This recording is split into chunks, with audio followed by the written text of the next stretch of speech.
Deconstructing Mental Illness, a Social Constructionist Perspective. A social constructionist perspective on mental illness challenges traditional views of mental health and illness by emphasizing that what is considered normal or abnormal in the realm of mental health is constructed by society, culture, and historical context. Here's an exploration of how social constructionism deconstructs the concept of mental illness. Definition of mental illness as a social construct. Social constructionism posits that mental illness is not a fixed, universally objective category, but rather a label assigned by society to certain patterns of behavior, cognition, or emotions. What is considered a mental illness can vary across cultures and historical periods. Subjectivity and labeling. Social constructionism underscores the subjective nature of labeling something as a mental illness. It acknowledges that mental health professionals, society, and culture play a significant role in defining, categorizing, and labeling conditions as illnesses. Cultural variation. Different cultures have distinct beliefs and norms surrounding mental health and illness. What is considered a mental disorder in one culture may not be viewed the same way in another, highlighting the role of cultural context in shaping perceptions of mental health.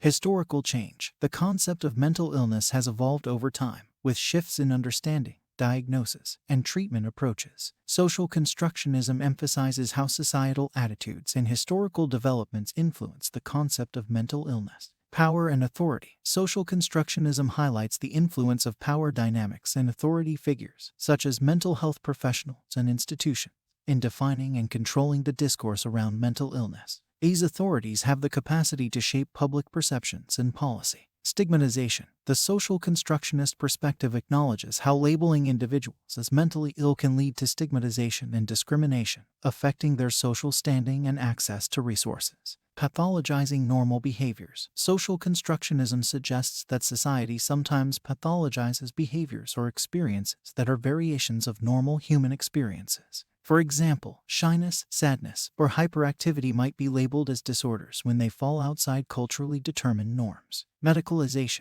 Social constructionism critically examines the medicalization of mental health, emphasizing how the pharmaceutical industry and the medical model can influence the way we perceive and treat mental distress. Cultural competence and diversity. A social constructionist perspective encourages a culturally competent approach to understanding mental health. It recognizes that different cultural groups may have unique perspectives on well-being and distress. Implications for treatment and support. Understanding mental illness as a social construct prompts a reconsideration of treatment approaches. It encourages a more holistic, culturally sensitive, and patient-centered approach to addressing mental health challenges. In summary, the social constructionist perspective on mental illness challenges the idea of mental illness as a fixed, universal category. Instead, it emphasizes the role of society, culture, and historical context in shaping our understanding of what constitutes mental illness. This perspective calls for a critical examination of how mental health is defined, diagnosed, and treated, and encourages a more empathetic and inclusive approach to supporting individuals with mental health concerns.